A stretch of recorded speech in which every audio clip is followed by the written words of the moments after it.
আসসালামু আলাইকুম গায়েস। কিছুদিন হলো মালয়েশিয়াতে কিছু ভিডিও ভাইরাল।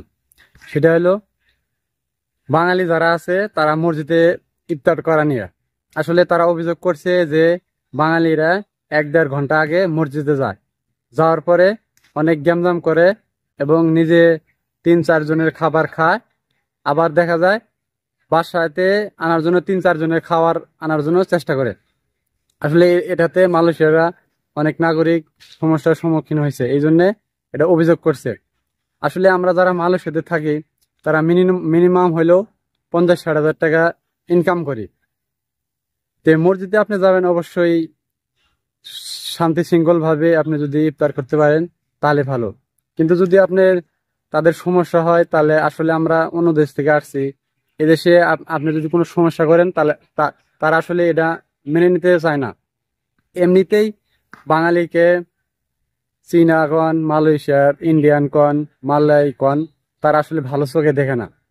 এই জন্য নিজে চেষ্টা করবেন, যদি সম্ভবত হয় নিজে বাড়িতে ইফতার করবেন, তারপরে মসজিদে নামাজ পড়ার জন্য যাবেন। আসলে এটা আমাদের জন্য একজনের জন্য 10 জন বাঙালির দেখা যায় মান সম্মানের হানি। এই জন্য নিজে চেষ্টা করবেন নিজেরাই কিছু করার জন্য। আসলে আমরা যারা মালয়েশিয়াতে থাকি তারা মিনিমাম হলে 5 জন, 10 জন, 20 জন দেখা যায় কঞ্চি বা রুমে 4-5 জন থাকে।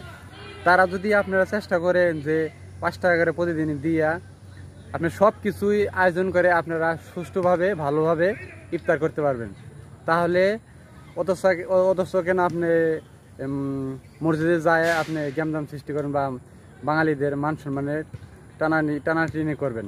এই জন্য আমি বলতেছি, অনেকেই ভিডিও করছে, সেই ধারাবাহিকতা আমিও ভিডিও করলাম। আপনারা চেষ্টা করবেন নিজের প্রেস্টিজটা সবসময় সব জায়গায় বজায় রাখার জন্য। আজ এই পর্যন্ত এই ভিডিও শেষ করছি। ভালো থাকবেন এবং সুস্থ থাকবেন এবং সবাইকে ভালো রাখার চেষ্টা করবেন। আসসালামু আলাইকুম রহমতুল্লাহ।